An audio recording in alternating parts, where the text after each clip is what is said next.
Boa noite, Luiz. Boa noite, bom dia, boa tarde. Como Bom, é é verdade. Boa noite, bom dia, boa tarde para você que está assistindo a gente fora do nosso ao vivo.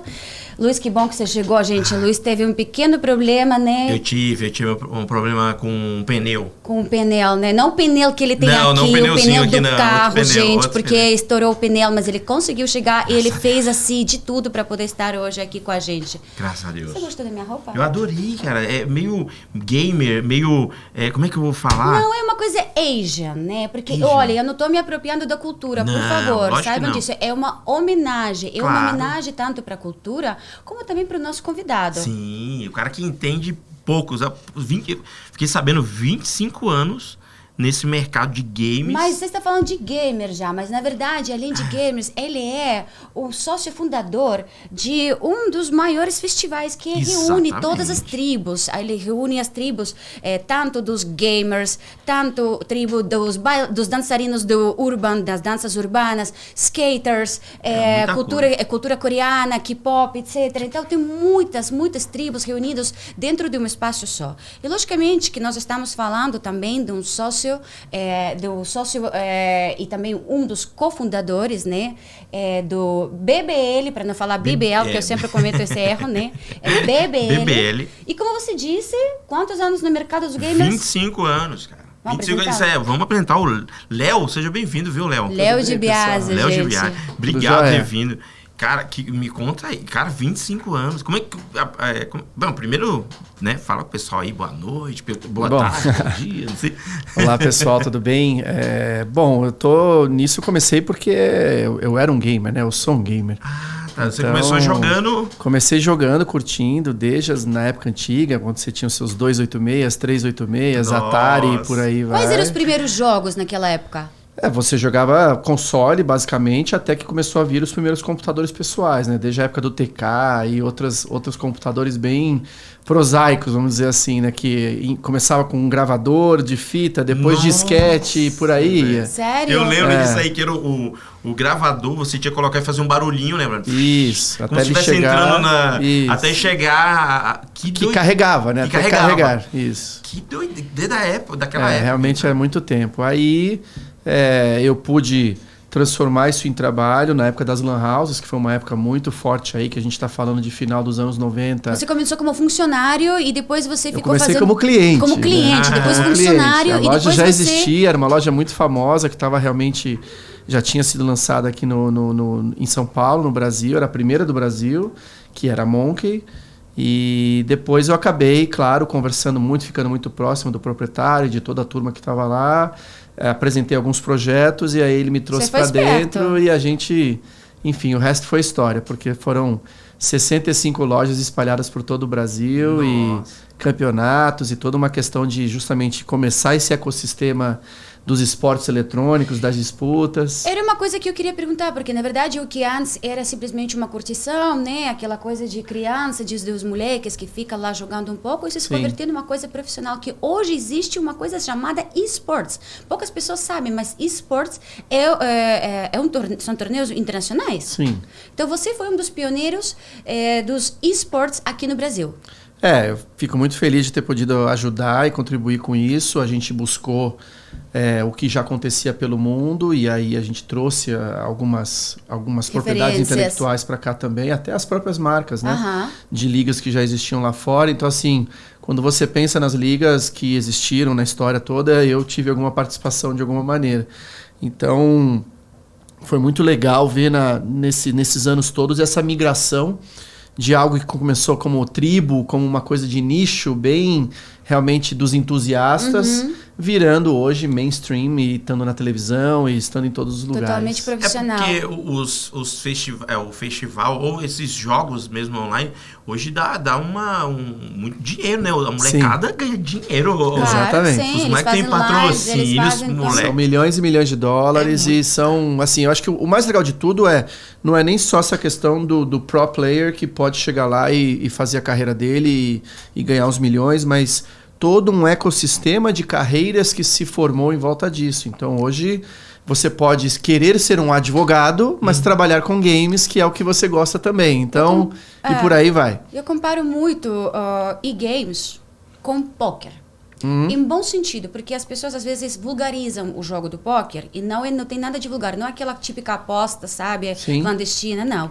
Pôquer, ele desenvolve completamente o cérebro, o teu também estilo de vida, porque ele te ensina a tomar decisões no momento certo. Ele é um jogo de habilidade. Jogo de habilidade, é matemática, é psicologia, desenvolve múltiplas qualidades e também disciplinas. Então você começa a agir, você realmente pode aplicar isso na sua vida. Eu acredito que nos games existe a mesma coisa. Então, o que também no início era mal visto, né? Porque aquelas mães que falava, sai daquela consola, moleque, vai na rua, ou vai fazer dever de casa. Hoje está visto de um jeito completamente diferente. Primeiro, profissional, e segundo, como algo que desenvolve também a esses meninos que estão trabalhando com isso.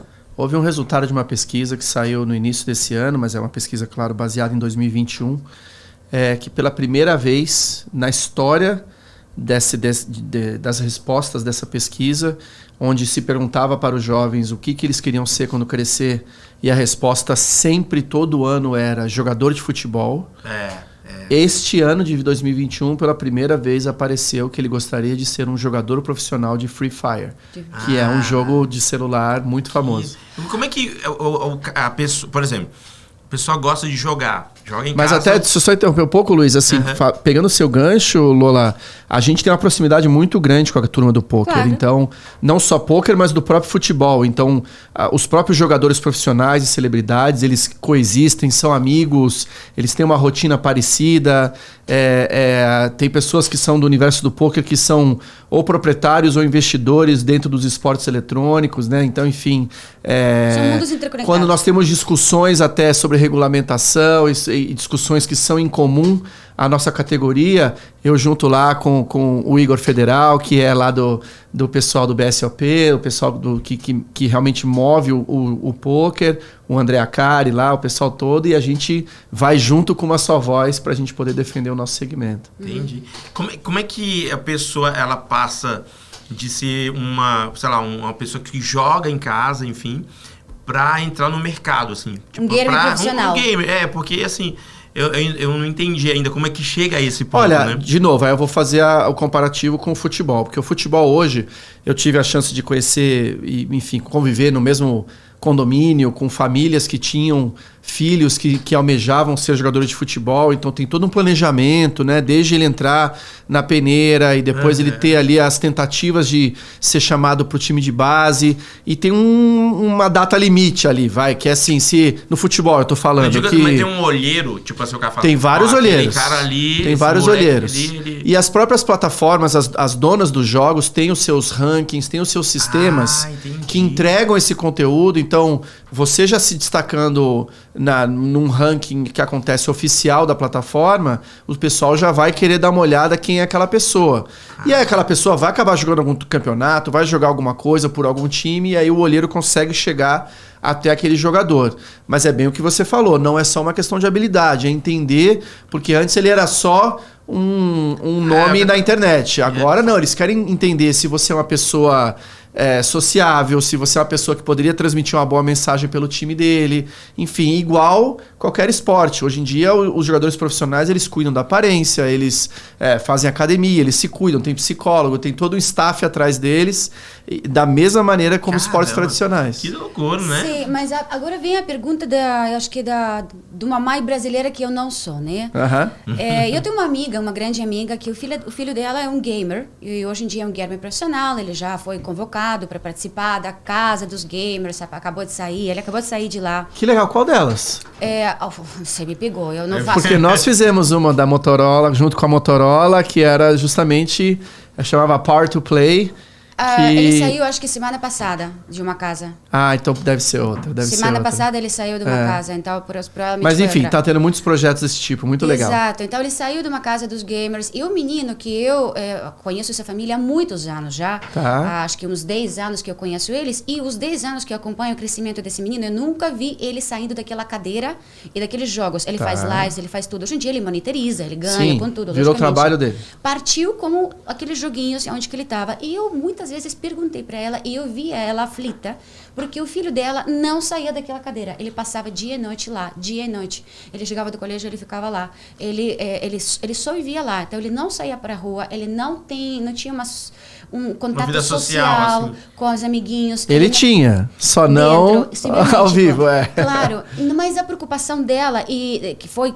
Hoje em dia ela aceita isso completamente, ela entende, ela apoia, ela aquela maisona que leva, que traz, que tá lá, que de repente quando o menino tá fazendo live, ela super apoia, tem todo um esquema, uma estrutura, até porque é o trabalho dele. Sim. Mas em algum momento eu vi ela aflita com isso. Claro. E eu acredito que isso também é um problema de várias pessoas de dizer, ok, tá, antes as crianças saíam para jogar bola na rua, porque uma atividade física, ar livre, curtir em grupos com pessoas físicas, não só pessoas cibernéticas.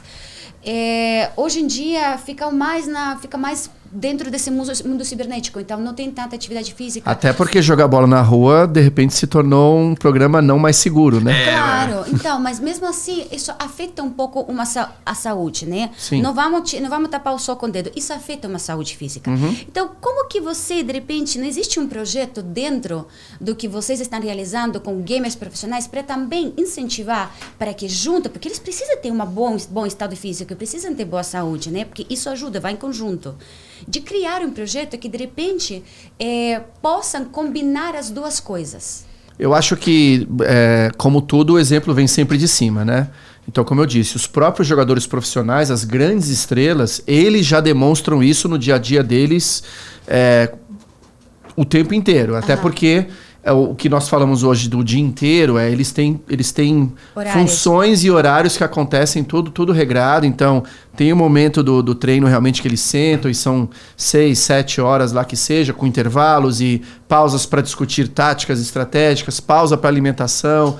Depois cada um tem a sua sessão com o psicólogo, cada um tem a sua nutricionista que faz uma alimentação balanceada. Então, assim, pelo que eu sei, até as próprias plataformas de streams que tinham uma questão de uma demanda muito pesada, justamente de horas. O cara, para ganhar dinheiro, enfim, como um Uber ou como qualquer outra coisa, ele tinha que fazer muitas horas. Hoje em dia, pelo que eu já entendi, já está mais balanceado mais equilibrado. Então, eu vou chamar assim de dores do crescimento, né? Tudo vai se ajustando.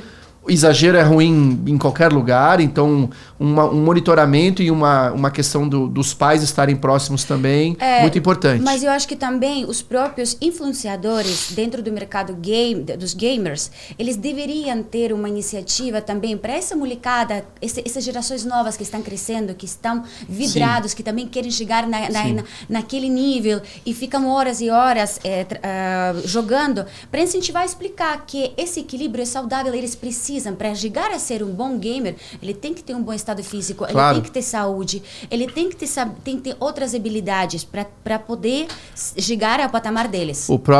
Existe um projeto muito legal no Rio de Janeiro, de um colega meu, do Shanti, que é o Afro Reggae, que eles fizeram o Afro Games. Com comunidade também. Então, eles também trabalham essa questão da garotada fora dos horários de escola deles, de testarem, poderem entender se eles têm o talento para virar jogadores profissionais ou, no caso de não virarem jogadores profissionais, de trabalhar com segmento em outras funções técnicas e por aí vai. E existe um tempo, um tempo de, assim, que você indica, assim, olha, jogue, sei lá, 4 horas por dia, 8, sei lá, porque eu sei que que nem você falou, tipo um Uber, né? Quanto mais você joga, a gente sabe disso. Sim. Quanto mais você posta coisa na internet, mais você vai ser remunerado com isso. Mas existe um tempo assim que você acha que seja ideal e que não atrapalhe, talvez? Bom, primeiro que eu não sou um jogador profissional, né? Eu rapidamente percebi que o meu lado era atrás das linhas, fora das linhas e não dentro. Mas assim, aí vai da dedicação e do talento de cada um, né? Você tem grandes talentos que realmente... Porque é isso, e até de novo, trazendo o pôquer aqui. O pôquer não é só jogar. Você tem que estudar. Um livro a mais que você leu de pôquer ou um curso a mais que você fez de pôquer, você já ultrapassou, sei lá, 30% da base que nunca fez nada. E você já tem uma chance maior ali. E o mesmo vale para o jogo. Eles estudam o que eles chamam de meta, que é as informações que estão valendo de cada campeão ou de cada característica do jogo. Então tem todo esse trabalho também. Eles assistem muitos vídeos de outras partidas, de outros jogos para entender estratégias e táticas. Exato. Então, assim, requer muito estudo além da prática em si. Entendi. Então, com isso, você acaba passando um dia de trabalho fazendo isso. Até porque até esse conceito mudou um pouco. Antigamente era a questão das gaming houses, que realmente o jogador ele morava lá, vinha de uma outra cidade, morava. Então, por ele estar lá, dentro de um lugar jogando. por ele estar na mesma casa com o time dele, aí já não tinha, ele se perdia um pouco no controle desse horário e quando você percebia, o pessoal estava de madrugada jogando e tudo mais, e no dia seguinte não estava rendendo.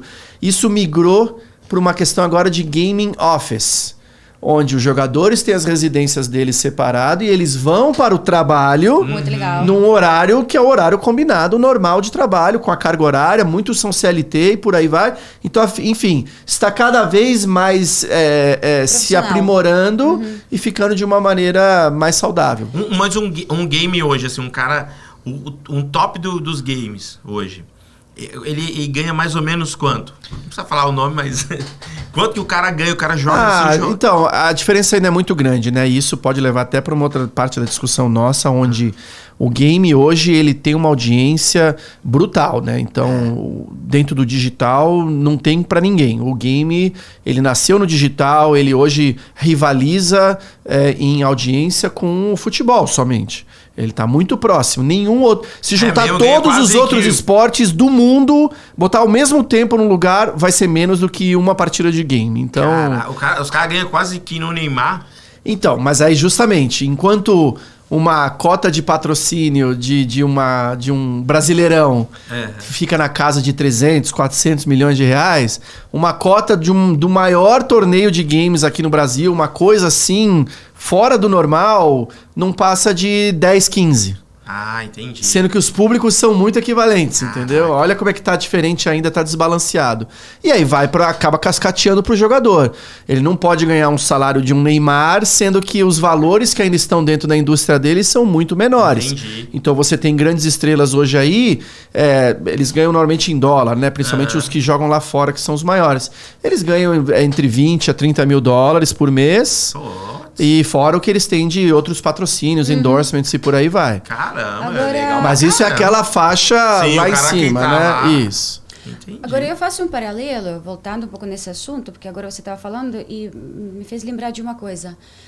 Antigamente nós tínhamos xadrez. Sim. Que é grandes torneios que também muitas pessoas discutiam, diziam que esporte é esse? Não é esporte. Xadrez é esporte. É esporte. Absolutamente. Por exemplo, na Rússia nós tínhamos, né, grandes jogadores de xadrez, estrelas mundiais. Sim. Que xadrez, ele ensina exatamente isso, essa praticidade, esse pensamento matemático estratégico, muitas coisas. E foi aplicado para várias universidades como uma matéria para poder aprimorar certas habilidades, aprimorar certo funcionamento de cérebro, etc. Principalmente logicamente, nas universidades que tinha a ver com matemática. Isso. Depois nós temos o póquer, que hoje, não sei se você conhece o Vini Marques. Conheço. Então, o Vini Marques, que é também um amigo meu, ele faz palestras e ele dá aulas nas universidades, ensinando póquer, universidades de economia, universidades de vários tipos e também nas empresas. Grandes empresas, holdings, etc., onde que ele também dá aulas, ele ensina, porque isso também abre um pouco o funcionamento, cabeça dos funcionários, das pessoas que trabalham com business, com decisões, com muitas coisas. E não necessariamente com isso, é aplicável no teu dia a dia. Uma decisão que você precisa tomar, porque no póquer você tem que tomar decisão assim. Tomou, pronto, rápido. Você não acha que a indústria dos gamers também pode chegar a esse nível, de repente, de ser aplicado como uma matéria que pode ser dictada na escola, uma matéria que pode ser dictada numa universidade? Já chegamos. Já chegou? Já é realidade. Opa, me conte isso. A tal da gamificação, a questão agora de multiverso e metaverso, você está lá dentro. Já é aplicado, já existem diversos cursos de universidade, faculdade, desde design de jogos até narrativa, roteiro e tudo isso. Mas eu estou falando nas universidades, não os cursos dedicados só a isso. Eu estou falando das outras universidades onde que também possa ser aplicado para crescimento. Tenho certeza que em algumas delas já deve ter algum tipo de aplicação, sim. Tudo hoje está sendo gamificado. Então, de uma maneira ou de outra, você está utilizando práticas e classificações que já existem dentro dos jogos, dentro de matérias tradicionais também. Entendi. E agora entrando um pouco no nosso festival, né, que YouConnect, eu sempre falo errado, né? YouConnect. Que foi um sucesso. Que legal. Foi já rolou o festival? Sim, foi a primeira edição, aconteceu no finalzinho de julho e início de agosto, isso. Que legal. Já tem ideia pro próximo? A gente já anunciou a próxima edição, novamente também nessa data de julho, no AMB também. Que vocês fecharam um contrato por quantos anos? São 3 anos, né? Isso. 3 anos de contrato no AMB. Exatamente. Esse festival que aconteceu agora, ele claramente não foi absento de polêmicas e de várias notícias, né, desagradáveis, que igual é difícil fazer. Primeiro foi a primeira edição, Primeira edição. É difícil. Pra gente já é difícil fazer aqui um programa, né, diário, porque de repente o convidado cai, o convidado não vem, a luz pneu cai. fura. Outro dia pneu fura, outro dia nós estávamos aqui e de repente aqui no obra, estúdio, né? uma obra, então a gente teve que parar a gravação. Sabemos que essas coisas acontecem. Sim. E principalmente um festival dessa importância, dessa magnitude, também é muito difícil de fazer. Então, para as pessoas que criticam, eles têm que entender que tudo tem um lado B, tem um trabalho. Porém, eu infelizmente tenho que perguntar essas coisas, claro, né, porque saiu na internet, então fica a gente tem que vontade. perguntar e você vai me responder o que você achar correspondente. Saiu bastante notícia sobre o festival. De primeiro, as pessoas falarem que 2 artistas não chegaram, né? Você explicou que isso também coisas que acontecem. Sim. Mas também as pessoas acusaram a pouca divulgação que houve sobre o festival. Sim. E a má organização, entre aspas, que isso impediu com que as pessoas, de repente, chegaram tão em massa e que, de repente, não era tão participativa, não tinha tanta gente como poderia chegar a ser, embora que tinha bastante gente. Ok. Bom, são várias coisas aí. Nós sabemos, claro, quando a gente comprou a propriedade no final de 2021, mas na verdade a gente acabou começando a trabalhar ela no início de 22, a gente já estava muito, muito atrasado dentro do que seria o ciclo completo para a entrega de um evento tão grande assim. Mas existia uma série de questões contratuais e da maneira que ele deveria ser entregue, e nós tínhamos que entregar daquela maneira. Então, obviamente, comunicação foi muito prejudicada, a questão da reserva dos artistas, que também teve que ser negociada em cima da hora, mas eu digo alguns meses antes, enfim. Mas para quem foi ao evento, presenciou, famílias que foram, nós tivemos famílias que foram diversos dias. Nós entregamos exatamente o que nós nos propusemos. A questão do atraso ou do cancelamento de alguns artistas, como você falou, nos pegou em cima da hora e ainda sem justificar. Tirando o George Takei, que do Star Trek, que ele realmente foi lá, até fez um vídeo falando: pessoal, putz, adoraria estar aí, mas não vou poder, o meu marido está com Covid, ele é um senhor de 85 anos de idade, então ele não quis se expor ou expor os fãs a isso. Ele até foi legal e fez uma live conosco lá durante o evento, mas nem todos os artistas passaram até o momento a mensagem. Então, por eles não passarem a mensagem, dá margem de pessoal falar: o evento não fez aquilo, o evento não pagou, o evento mentiu, o evento não sei o quê. Sendo que nós podíamos falar o que nós quiséssemos, mas sem o artista vir e se pronunciar, fica muito difícil. Mas, claro, e desculpa, eu vou ter que fazer mais uma pergunta incisiva, porque é só para você esclarecer para as pessoas. Não tem a menor dúvida, eu vim aqui para isso. Também saiu bastante informação na internet sobre os reclamos dos próprios funcionários, onde que eles dizem que eles não foram remunerados. Onde que eles dizem que não foram remunerados desde novembro, praticamente. Tem alguns, saem nomes e sobrenomes dessas pessoas. Dizem que até houve uma reunião onde que disseram que o pagamento dos funcionários agora não era a primeira prioridade e que eles tinham que trabalhar um pouco no entusiasmo pelo evento, e teve vários deles que vieram de outros estados, então de repente largaram sua vida, seus empregos, e que eles se sentiram magoados e completamente chateados com isso. Isso procede ou não? São 2 momentos aqui que a gente tem, né, Lola? A gente comprou de uma empresa que já existia, a MW Eventos. Ela era uma empresa que tinha a propriedade intelectual YouConnect e tinha um contrato com a AMB. Nós não compramos a empresa. Claro. Nós fomos atrás, porque isso já era um pilar da BBL. A BBL, como produtora, a gente, enfim, não só entrega projetos de esportes e criação de conteúdo, uma série de outras atividades.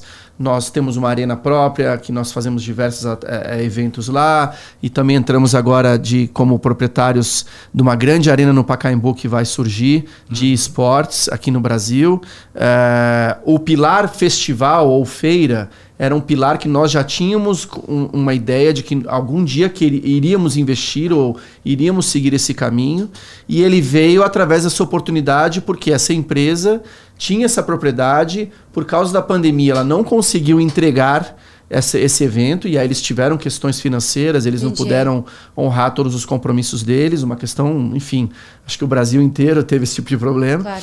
Mas nós pegamos e compramos a propriedade e o contrato e viemos saber depois dos passivos da empresa após. Até porque, como nós não compramos a empresa, a gente não foi atrás do que ela tinha ou não tinha. E não teve acesso às informações. Porque quando também. você compra uma empresa, você vai lá e descobre, poxa, a ficha corrida, deixa eu ver. Tá tudo em ordem. Puxar aqui Se não tá em ordem, beleza, vamos acertar isso, vamos acertar aquilo e por aí vai. Mas a gente comprou um projeto daquilo, a gente não comprou a empresa. A empresa continua existindo ou continuou existindo. Sim. E aí depois que apareceram essas questões até onde a própria BBL, mesmo não sendo a nossa função, obrigação, a gente conseguiu reunir alguns dos reclamantes, a gente passou os contatos, entregamos eles para conversar com os antigos proprietários, para tentarem se resolver. A gente não podia fazer mais do que isso, a empresa não é nossa. E enquanto a gente tocava o Uconex. Mas isso não vai agora contra vocês? Eles não vão mover processos contra vocês? Ou eles vão mover contra os antigos donos? Eles não têm como mover contra nós. Perfeito, porque nós pegamos uma propriedade. O processo é contra a MW Eventos. É isso que eles vão fazer. Eles pegaram só o projeto. Compraram só o projeto. Exatamente. Mas então essas pessoas têm uma possibilidade mesmo assim receber o seu dinheiro? Logicamente, se eles ganhar... Eu imagino que sim. Entendi. Esse pelo que eu sabia, diversos já haviam até feito acordos e sido pagos. Perfeito. Mas pelo que acabou ficando claro, nem todo mundo chegou até o evento tendo concluído o seu acordo, e por isso eles continuaram falando também. Isso. E isso, infelizmente, também recai contra vocês. Que bom você estar explicando isso agora. Isso é legal. Porque as pessoas às vezes confundem, dizem, não, são eles que não pagaram. As pessoas só falavam em Uconex. Exato. Tudo começou com o cancelamento da Millie Bobby Brown. Então, com o cancelamento dela, aí o Uconex veio à tona. Aí, quando veio à tona, as pessoas justamente, opa, deixa eu buscar o que mais tem de Uconex por aí. E aí foram buscar uma série de coisas.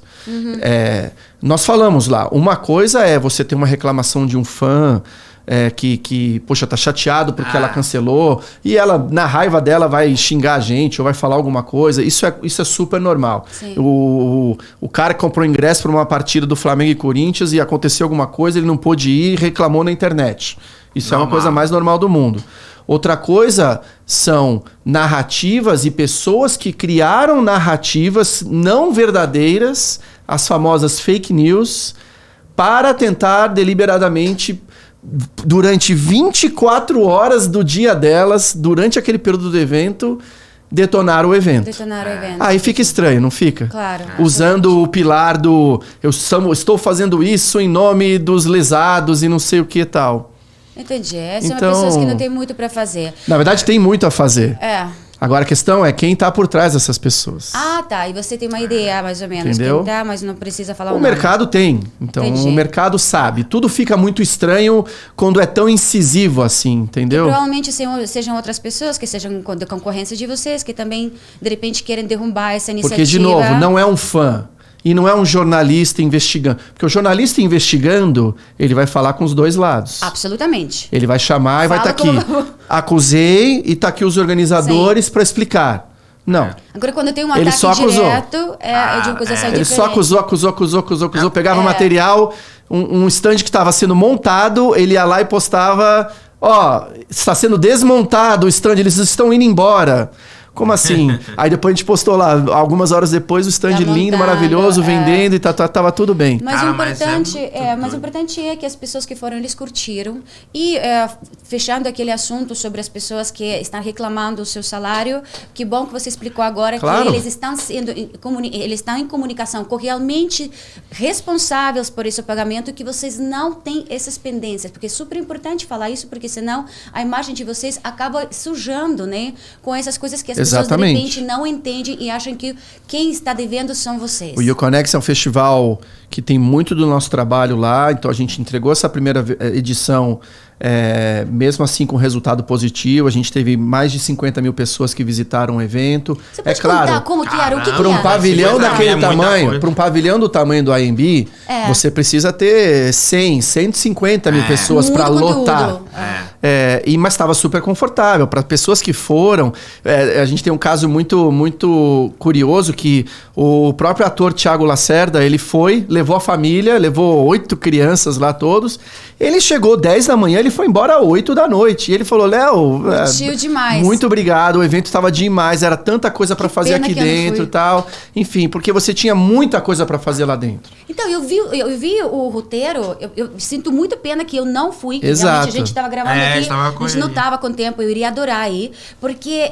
tinha muita atração. Gente, desde aquele ator que chegou, que eu amo ele, Ian, que fazia do vampiro dos Diary, Ian Somerhalder. Ele é maravilhoso. Além disso, é uma pessoa incrível. Ele foi tão solícito, ele foi tão legal. Solista. Aliás, ele é defensor animal, por isso que eu também gosto muito dele. E de novo, e as mesmas pessoas na internet inventavam narrativas falando, ele nem queria estar aqui. Mentira! Ele ficou sabendo 24 horas antes. Aí a gente mostrou pra ele, olha o que o pessoal tá falando. Ele, Léo, vambora, vamos fazer isso aqui, vamos lá. Um ator daquela magnitude não queria estar e estava, não, vamos combinar que não. Então tinha muitas personalidades, mesmo que aquelas personalidades que faltaram, tinha muitas importantes para curtir. Sim. E tinha um roteiro, eu até queria que você mencionasse um pouco, porque eu acho, não sei se Lúcio, você está por dentro do roteiro que tinha, de todas as coisas, de todas as atrações. Desde o campeonato dos skaters, que era maravilhoso, que fizeram aí, né? A gente entregou uma arena gamer nunca antes vista lá, então o game, claro, foi um grande pilar lá dentro do festival.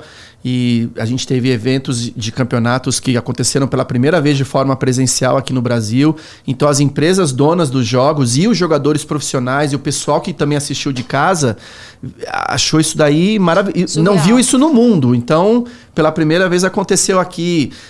A gente preparou todo um lounge que era o Marco X para poder receber os influenciadores, os convidados e tal. Eles também falaram, uau, eu nunca tive um tratamento desse em nenhum outro evento, desses eventos já muito tradicionais.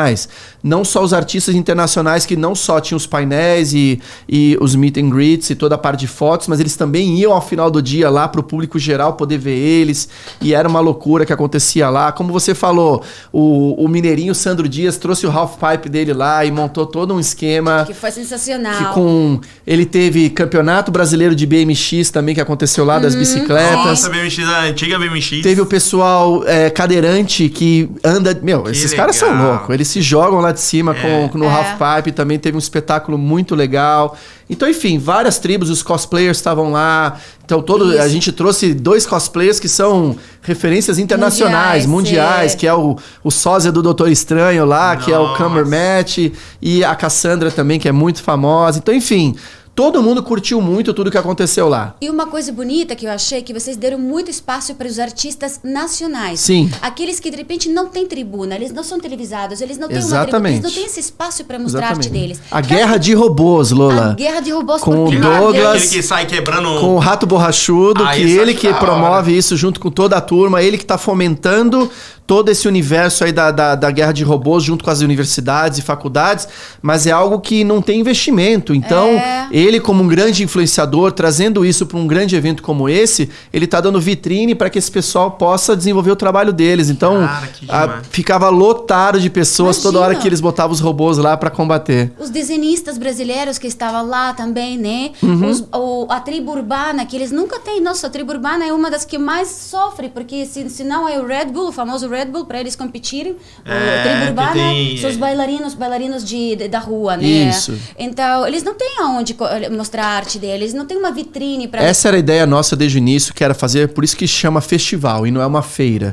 É claro que você tem lojas e você tem o tradicional dos stands lá, mas o nosso festival ele começa de uma estratégia onde nós, como organizador, nós criamos as principais atrações, que vão ser as atrações âncora que acontecem lá. Então, a área gamer, a área urbana, a área Asian e por aí vai.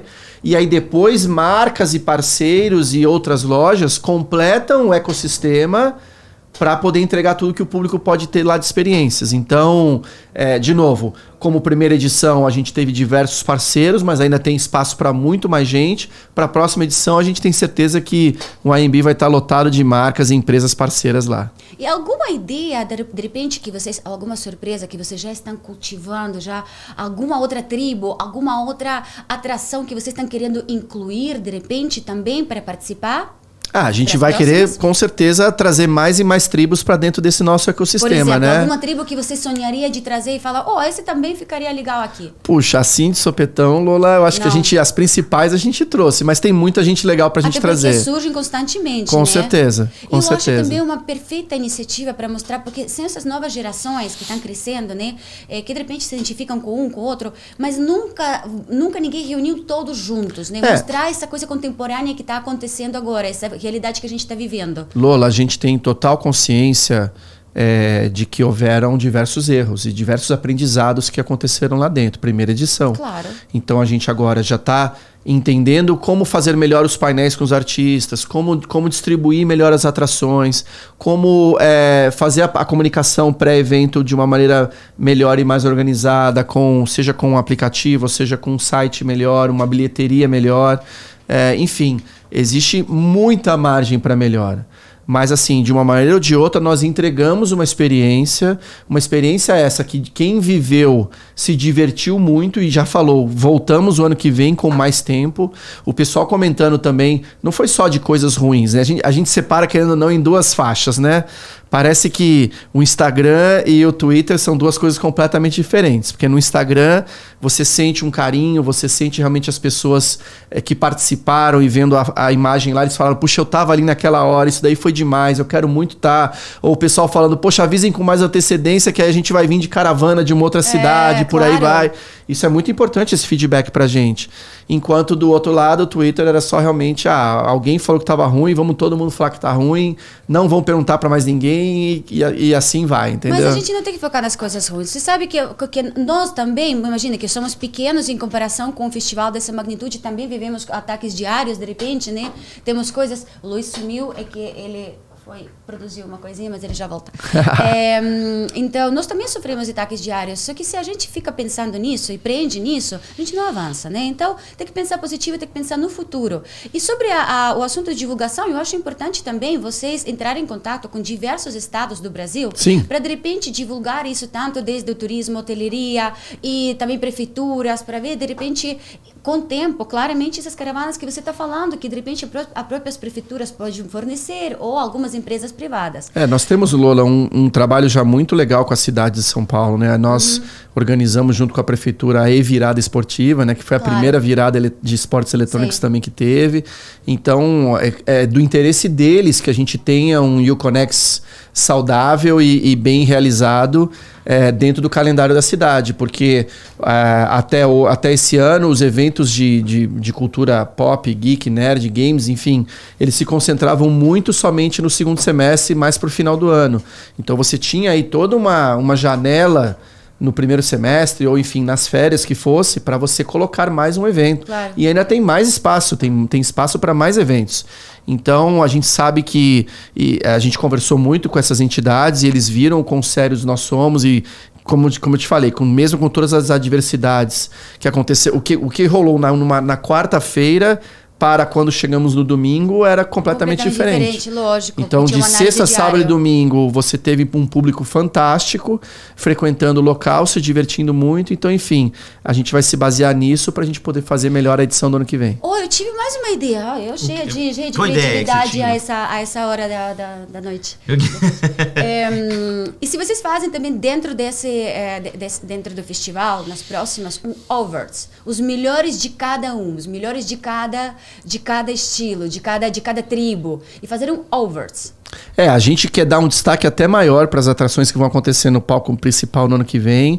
Existe uma questão de como que a gente vai alterar a planta do evento, onde as principais propriedades a gente vai manter e melhorar, como a Arena Gamer, como o Marco X, como o palco principal, enfim.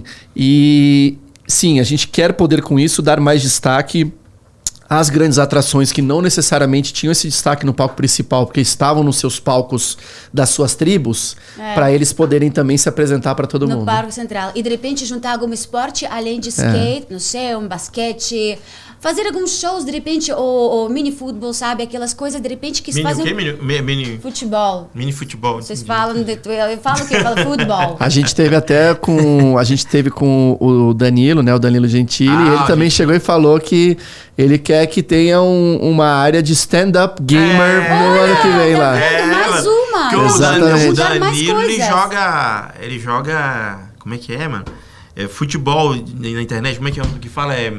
FIFA. O FIFA. Jogava, não sei, hoje não joga mais. Mas você escutou a ideia do Danilo, que eu achei sensacional? É incrível. Juntar mais arte, juntar mais tribos. Com tempo, porque aí vocês podem preparar o show de vocês específico para isso. Incrível. Sim, juntar mais coisas, esporte, então, enfim, arte, conteúdo tribos. Tem muita coisa que dá pra gente fazer. Que legal. E claro, melhorar toda a operação, a divulgação, e a gente vai ter um Uconnect 23 fenomenal. Top. Ô, Léo, mas assim, eu produzo também, né? Eu produzo alguns shows. Aqui, fora... No Brasil, Japão. Tô levando o Whindersson, inclusive o Whindersson Nunes, dia 11 de setembro, hein? No Japão. E aí eu penso assim, dá uma dor de cabeça do caramba. Muita. Dá uma dor de cabeça. Um evento... Esse evento aí é gigantesco. Foi gigantesco. Quando a gente teve tudo montado, a gente olhou e falou, uau, o que a gente fez? É muita não coisa. Deu medo assim, de repente, aquele pânico cênico deu assim. Deu muito medo, óbvio. De não dormir a noite antes. Eu entrei no pavilhão na segunda-feira, o meu sócio já estava no pavilhão desde sexta, porque ele é arquiteto também, então ele que desenhou muita coisa, ele que preparou, então a montagem era muito ele, a produção. E quando a gente viu realmente tomando forma até a véspera do evento, terça-feira, assim... bateu uma questão até de medo, mas de orgulho também. Eu acho que assim, eu cresci indo a eventos no AMB, né? Eu vim para São Paulo com 10 anos de idade e eu fui, Fenasoft, UD que tinha na época, a Condex e vários outros eventos, grandes eventos que passaram por lá. E de repente estar entregando um evento meu foi algo que me deu muito orgulho também. Então, enfim... Muitas dificuldades, mas a gente tem certeza que pro ano que vem elas vão estar superadas. Mas qual foi a coisa que você falou assim, que pegou mais, assim, que você falou, cara, isso é complicado? Porque vocês tiveram convidados, né? Artistas vieram de fora do país. Eu acho que o tempo de negociação mesmo, Luiz, né? Porque era um espaço que era para estar mais cheio de parceiros até. Sim. Porque atrações, a gente tinha muitas atrações. Então faltou o pessoal que completa com conteúdo próprio. Então realmente as marcas. Entendi. Porque isso, a gente falou com muitos e muitos falaram, vamos olhar e vamos no ano que vem, porque eu não consigo botar na minha verba desse ano. Mas é lógico, dá para entender também, claro. Porque foi muito em cima Exato. também, vocês também foram em cima atrás da verba, então é complicado, é tudo E complicado. a gente teve algumas marcas que abraçaram, que foram de qualquer maneira e apostaram, foram parceiros e tiveram uma experiência fantástica, porque elas estavam lá quase que sozinhas, então elas puderam... Vender mais. Teve uma que vendeu muitos equipamentos e a outra teve interatividade com a marca dela, com os usuários e com os artistas também, que para ela valeu milhões, foi muito legal. É importante... Desculpa. Não, eu ia falar que hoje vocês têm um case. Exatamente. Para vender para os próximos. E poder plantar, né? É o que eu falo para as pessoas. Plantar o projeto. Tipo, você vai colher depois. Tipo, exatamente. A gente, a galera Mas fala, não é todo mundo que segura uma bomba dessa que a gente segurou, não, tá? Vocês foram... Porque realmente o ataque foi muito desleal, foi muito forte. E é isso. E a gente tá indo atrás de tudo isso. Eu tô vendo que você sabe quem foi que estava atacando você. Sabemos, claro que sabemos. Mas você tá claro sendo elegante, É uma não guerra. revelar, É uma tá guerra. certo. Mercado é uma guerra. Assim, como eu falei... A gente não pode pensar nas coisas negativas. Claro. A gente fica pensando só em todo mundo que deseja alguma coisa de mal para nós. Claro. Não avançamos. Eu não saía de casa. É para frente que se anda. E eu acho que vocês realmente foram... para se sentir orgulhosos e admirável o trabalho que vocês fizeram, mesmo com todas as desavenças, mesmo com todos os problemas. É admirável e vai trazer um baita de um resultado para o ano que vem. A gente fica muito feliz porque, assim, eu sei porque eu sou amigo de infância dos meus sócios, né? A gente é amigo há mais de 35 anos. E eu que convivo com eles e que cresci com eles, e, enfim, só sou sócio deles porque eu conheço a índole deles, o que eles gostam de fazer. Eu sei que a vibe lá, enfim, a vontade lá é muito de colaborar para que a indústria cresça como um todo. Claro. Mas a gente sabe que são poucos que saem fazendo as coisas. É muita opinião e não muita ação. E a gente, como eu disse, a gente mete a cabeça mesmo. Então, já uma BBL, que é um gigante lá, com muitos colaboradores, prestadores de serviço e todos os projetos que saem de lá, a gente ainda se aventurou aqui no quesito lá do consórcio do Pacaembu com a Arena, tal, que vai ser algo muito legal pro final desse ano, início do ano que vem também. E agora, do nada, um festival. Então, realmente, são projetos muito grandes que fazem a gente não dormir à noite, mas dão um orgulhinho, sim. Mas é legal. Tipo, por exemplo, eu vou pro Japão semana que vem e vou ficar lá só uma semana. Eu vou na quinta e volto na outra. E depois eu volto pro show. É dedicação que você tem que fazer. Exatamente. Não tem como fazer. Tipo, ele tá desesperado. Eu que tô aguentando ele com crise de pânico dele constante. Gente do céu. Agora, eu imagino que a sua família que acompanhou você em todo esse processo, né, de estresse, de nervos, eles foram um pilar importante, mas também eles levaram toda essa bronca, né, porque eles acompanharam passo a passo. Isso. Os seus filhos, que você tem 2 filhos, você comentou, de 18 e de 9. Um de 9, né? E um de 9, Eles conseguiram aproveitar e desfrutar e curtir esse festival? Muito, eu acho que assim. Bom, claro, primeiro a minha mulher, né? Então, enfim, ela... Agradeça. Ela merece, com certeza. Não, ela participou ativamente, ela ajudou a gente em várias partes de parte de bilheteria, ela nos ajudou a trazer convidados de diversos outros lugares, enfim. Então, ela foi fantástica nisso. E ela estava muito do meu lado lá durante todos os momentos difíceis também. Então, eu agradeço muito a presença dela lá. O amor que ela dedicou a você. Faz uma palavras bonitas pra ela, que ela Cris, merece. eu te amo, tá? Aí sim. Você é uma baita companheira. Viu? Aí tem que ter uma companheira forte, porque a gente sabe que, mano, não é fácil. Não, ela falava que ela olhava na minha cara, ela via, e era engraçado que ela contou porque eu cuido muito, eu sou a cara do evento, né? Então eu que tô lá na frente, entrevistas e tudo isso. E então ela estava junto com a nossa equipe de assessoria, que também é fantástica, a nossa turma da Elo lá. E ela, justamente, as meninas que estavam trabalhando pela primeira vez comigo, às vezes ficavam assim, olhando eu falar alguma coisa, ou eu ter alguma outra atitude, e a Cris já olhava para elas e falava... Relaxa. Só vai, escuta o que ele tá falando e vai. Porque ele tá falando pra dar certo, entendeu? Então, isso foi muito legal também. Agora, de novo, dos 2 filhos, eles até vieram em momentos diferentes, né? Então, o mais velho, querendo ou não, eu acho que foi algo muito legal, porque por ele ser mais velho também, eu pude ter com ele um papo real, não só sobre, que legal que é o evento, mas, muitos problemas aconteceram aqui. E ele também, por acompanhar a internet, 18 anos e tal, ele falou, e aí, pai, como é que você tá? Claro. Então a gente teve várias conversas. Ele estava no primeiro dia, então o pequenininho já foi mais pro final de semana. Então para ele foi um parque de diversão. Claro. Ele foi, o padrinho dele levou ele e tal. Aí ele ficou na mó farra lá. Então, enfim, são 2 visões diferentes, mas eu acho que, enfim, minha irmã, minhas sobrinhas, o pessoal todo foi lá apoiar então é muito gostoso você ter o apoio da sua família nesse momento. Bom, Leo, nós estamos esperando a próxima edição do festival, com certeza a gente vai estar lá. Vamos. Vocês serão vocês vão estar com o estúdio lá dentro. Nossa, isso é legal, hein? Gostei, a gente vai entrevistar o pessoal agora, gostei. A gente vai levar e a gente vai ajudar vocês com o line-up das entrevistas lá dentro. Nossa, perfeito. A gente pode cobrir até backstage de vocês. Também. Gostou, viu? Também. Aquele tá transparente, aquele vidrão lá. Exato, um aquário. A gente bota vocês no Marco X, num aquário ali. Top, tá vendo? A gente adora esse podcast porque a gente sempre une as forças, óbvio. a gente abraça, que gera negócios. Exatamente. A gente gosta disso. É isso. Então a gente está esperando ansiosamente essa nova edição, com mais atrações, com mais divulgação ainda, com mais força, mais garra. Logicamente, melhor organizado, porque vocês já têm toda uma estrutura para isso, todo um entendimento melhor e com certeza com muita emoção, com a mesma emoção que vocês tiveram deste ano. Vai ser demais. O WeConnex 2023 vai ser inesquecível. Vai ser na mesma época? Na época parecida, assim, final das férias do próximo ano. Se preparem, esperem, tá? E já começa a juntar o dinheirinho para vocês irem lá, né? E aproveitar com tudo. Quantos dias são?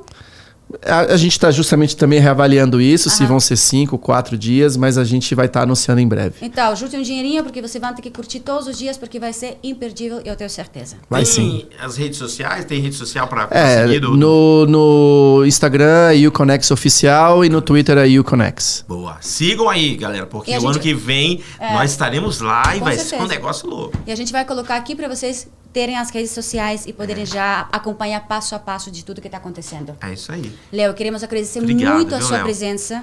Que bom que você teve a oportunidade de esclarecer absolutamente tudo, né? E você falou com honestidade e você realmente deu a cara para todas as perguntas que nós fizemos para você. Então, muito obrigada por isso e conte sempre com a gente. Eu que agradeço esse espaço que vocês deram. Realmente não foram muitas pessoas que deram esse espaço, preferiram só especular e falar, mas não conhecer a verdade de verdade, né?